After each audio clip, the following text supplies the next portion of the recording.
Everyone, welcome back to my channel Study Sphere. This is the last part of the chapter Periodic Properties. Tomorrow there'll be a new chapter coming on, that is chemical bonding. So let us start with the chapter without wasting our further time. So the last topic was still electron affinity. I've explained. Now the topic will be from electron negativity. Electron negativity is the definition which says the definition says itself that it is an ability to attract electrons in a bond. The ability of an atom to attract electrons in a bond. Okay, it is crucial. Electron negativity is very crucial.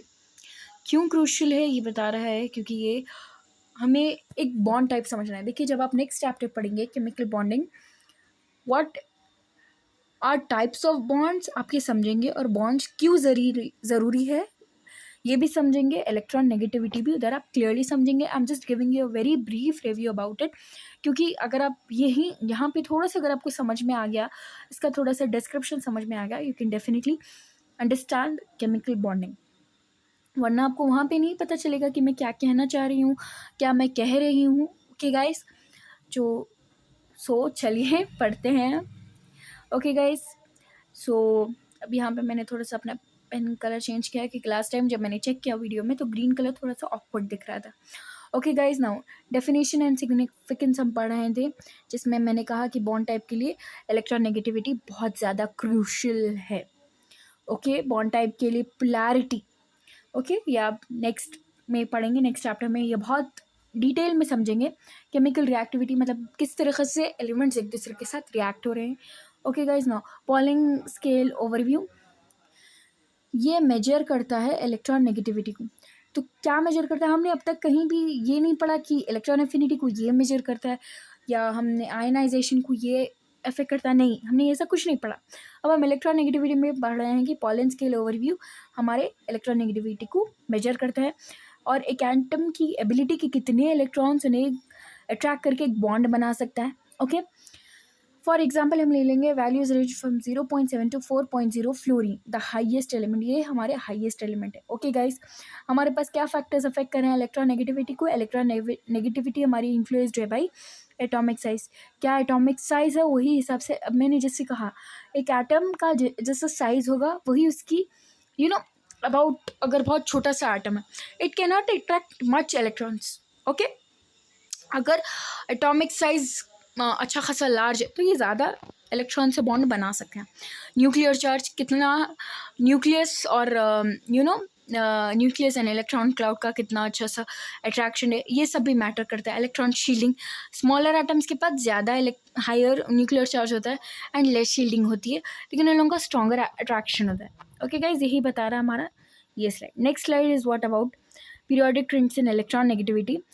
ये बताते हैं हमें कि जो periodic variations होते हैं across periods, मतलब electron negativity across the period increase होता है. क्यों? क्योंकि न्यूक्लियर चार्ज इंक्रीज होता है. Group trends, electron negativity decrease क्यों होता है? क्योंकि एटॉमिक रेडियस बढ़ा हुआ होता है एंड इलेक्ट्रॉन शील्डिंग भी बढ़ी हुई होती है, लेकिन न्यूक्लियस अट्रैक्शन कम होता है. अगर अट्रैक्शन कम है तो इलेक्ट्रॉन नेगेटिविटी कम ही होगी. अगर अट्रैक्शन बढ़ा हुआ है न्यूक्लियर चार्ज का, देखिए बात समझने की कोशिश करिए, अगर न्यूक्लियस का अट्रैक्शन कम है इलेक्ट्रॉन से, देन डेफिनेटली इलेक्ट्रॉन नेगेटिविटी कम होगी. अगर ज़्यादा है तो डेफिनेटली अगर न्यूक्लियर चार्ज बढ़ा हुआ है तो डेफिनेटली इलेक्ट्रॉन नेगेटिविटी भी बढ़ी होगी. हम यहाँ पे किस तरीके से अट्रैक्ट कर सकते हैं, हम ये पॉइंट पढ़ रहे हैं. हम ये नहीं पढ़ रहे हैं कि एटॉमिक रेडियस, इलेक्ट्रॉन शील्डिंग, ये सब का क्या कम है. अगर ये बढ़े हुए हैं तो ये एक अलग पॉइंट है, लेकिन nucleus attraction is must must must for bonding. क्योंकि अगर न्यूक्लियस में अट्रैक्शन कम होगा तो डेफिनेटली इलेक्ट्रॉन नेगेटिविटी कम होगी, इसी की वजह से बॉन्डिंग भी कम हो सकती है. Okay, now relationship with chemical bonding. यहाँ पे हमारे पास ये कहना चाह रहा है जो रिलेशनशिप होती है हमारी, जस्ट अ मोमेंट गाइस, या ओके, नाउ जो हमारे पास जो इलेक्ट्रोनेगेटिविटी है ये बॉन्ड टाइप एंड पोलैरिटी से इन्फ्लुएंस होती है. ठीक है, अगर ज़्यादा डिफरेंसेस है आयनिक बॉन्ड्स बनाने. देखिए, आयनिक बॉन्ड्स मतलब ट्रांसफर ऑफ इलेक्ट्रॉन, मतलब एक ही आदमी एफर्ट्स डाल रहा है. लेकिन अगर हम कोवलेंट बॉन्ड्स की बात करें तो दो आदमी एफर्ट्स डाल रहे हैं. अब एफर्ट्स किस किस्म के? कोई भी किस्म के. समझिए, अगर आप कोई डिस्कवरी कर रहे हैं, एक आदमी एफर्ट्स डाल रहा है, ओके, दूसरा आदमी उसका लाभ उठा रहा है. That is what is a relationship of chemical bonding. Second is covalent bond, मतलब दो आदमी एफर्ट्स डाल रहे हैं, दोनों इस चीज़ का लाभ उठा रहे हैं. ठीक है. अब ये सब कुछ कंडीशंस है जो अफेक्ट करते हैं स्टेबिलिटी और रिएक्टिविटी एक मॉलिक्यूल की. Okay guys, next is what we will be learning about metallic and non-metallic character. This is the last topic. This is just the two papers topic. I'm not going to explain you summary and applications because ये आपको tough हो जाएगा. This is nothing in your syllabus में नहीं है ये चीज़, so it is not necessary for you. अभी आपको applications पढ़ने की कोई ज़रूरत नहीं है guys. So we'll be just winding up with the metallic and non-metallic character. That is very important for you guys. Now characteristics of metals क्या है? Metals typically conductive होते हैं, ductile होते हैं, lustrous होते हैं and have high melting point. इनके पास metals के पास high melting point होता है और ये आसानी से इलेक्ट्रॉन्स लूज़ कर देते हैं, क्योंकि ये जब देखिए जब ये इलेक्ट्रॉन्स लूज़ करते हैं तो ये पॉजिटिव आयन्स बन जाते हैं जो कि आराम से केमिकल रिएक्शंस को टेक्स प्लेस कर सकते हैं. Okay, so because of it they are easily losing electrons. Next is metallic character, मतलब metallic character down the group increase होता है क्योंकि इलेक्ट्रॉन लॉस आराम से हो सकता है. जब हम डाउन द ग्रुप जाएंगे जो एलिमेंट्स होते हैं ये आराम से अपना इलेक्ट्रॉन लॉस, मतलब ये खुश होते हैं कि भाई चलो इलेक्ट्रॉन कम हो रहा है, हम स्टेबल हो सकते हैं. देखिए स्टेबिलिटी हर एलिमेंट की ख्वाहिश होती है, लेकिन हमारे पास सिर्फ स्टेबल आयन्स यानी कि स्टेबल एलिमेंट्स हमारे सिर्फ नोबल गैसेस है. बाकी जितने भी एलिमेंट्स हैं they are not stable in their nature. तो ये लोग कोशिश करते हैं कि अपने जो मेटल्स होते हैं ये कोशिश करते हैं कि ये लूज़ कर सके इलेक्ट्रॉन्स, वाइल जो नॉन मेटल्स होते हैं ये गेन करके इलेक्ट्रॉन स्टेबल होते हैं. ओके गाइज, आई होप यहाँ तक आपको समझ में आया होगा.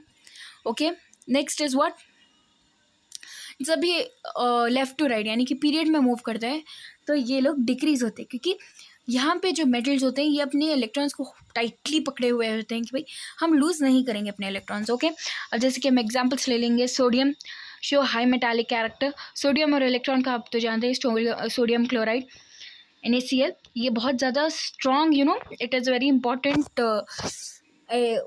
Compound.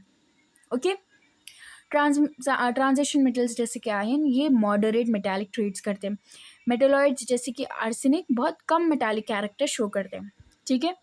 Next, non metallic characters बहुत पूर कंडक्टर्स होते हैं हीट एंड इलेक्ट्रिसिटी के. इनके पास आयनाइजेशन एनर्जी जो हमने अभी पढ़ा है ये बहुत हाई होती है, ये आराम से गेन करते हैं इलेक्ट्रॉन्स. जैसे कि मैंने कहा जो मेटल्स लूज़ करते हैं इलेक्ट्रॉन्स, यहाँ पे मैंने आपको बताया कि मेटल्स लूज़ करते हैं इलेक्ट्रॉन्स ताकि वो स्टेबल हो जाए. Okay, they tend to lose electrons easily. लेकिन यहाँ पे अब मैं आपको बताऊंगी जो नॉन मेटल्स है ये लोग गेन करते हैं इलेक्ट्रॉन्स ईजिली, क्योंकि जब ये गेन करेंगे तो नो स्टेबल हो जाएंगे. Are you getting my point? जैसे कि हमारा क्लोरीन का एटॉमिक नंबर है 17. अगर उसको एक इलेक्ट्रॉन मिल जाए then it is 18 and it is stable like argon. Sodium अगर एक लूज कर देगा इलेक्ट्रॉन तो उसके जो बाहरी ऑर्बिटल में है वो 8 रहेंगे. ओके, 8 इलेक्ट्रॉन्स रहेंगे, राइट. तो यानी कि अगर उसका एटॉमिक नंबर से हम अगर समझने की कोशिश करें तो सोडियम एक अपना इलेक्ट्रॉन दे के नियॉन बन जाता है. वैसे ही क्लोरीन अपना एक इलेक्ट्रॉन अगर उसे मिल जाएगा तो वो आर्गन बन जाएगा. That is what it is the point. ठीक है गाइज, मैंने आपको बहुत इजी फॉर्मेट में समझा दिया है. इनके पास low melting and boiling points होती है. इनके पास स्ट्रेंथ्स क्या होती है, ये इंक्रीज होते हैं लेफ्ट टू राइट क्योंकि हायर इलेक्ट्रोनेगेटिविटी होती है, अट्रैक्शन बहुत हाई होता है, राइट. डाउन द ग्रुप इसलिए क्योंकि इनका साइज़ बड़ा होता है, मेटालिक प्रॉपर्टीज़ इंक्रीज हो जाती हैं. ठीक है, एटॉमिक साइज बड़ा हुआ होता है एलिमेंट्स का एंड मेटालिक प्रॉपर्टीज़ इंक्रीज हो जाती हैं. Okay guys, impact on chemical properties. Non metallic character increases, क्या इंक्रीज करते हैं लोग, electron negativity and ionization energy, जिसकी वजह से हायर रिएक्टिविटी होती है विथ मेटल्स और ये इलेक्ट्रॉन्स आराम से गेन कर सकते हैं और नेगेटिव आयन्स बना सकते हैं इन केमिकल रिएक्शंस. यहाँ तक आई होप आपको समझ में आ चुका होगा चैप्टर. एंड आपको जितना आपके सिलेबस में था I tried my best to explain guys. So don't forget to like, share and subscribe guys. मैं अभी उतना perfect नहीं हुई हूँ अभी भी, I feel like. So चलिए let us move on. So don't forget to like, share and subscribe guys. Notify कर लेना क्योंकि अभी और content आने वाला है on the way. There are so many chapters which I'll be completing. और notify कर लेना क्योंकि अगर आप notify नहीं करोगे then how you will know that I have put up a new video. Comment ज़रूर करना अगर कोई डाउट्स है तो आपको. ठीक है, डाउट्स के लिए डेफिनेटली कमेंट में, मैं आपके पूरे कमेंट्स चेक करने के लिए को प्रॉमिस करती हूँ, चेक करूँगी आपके कमेंट्स डेफिनेटली.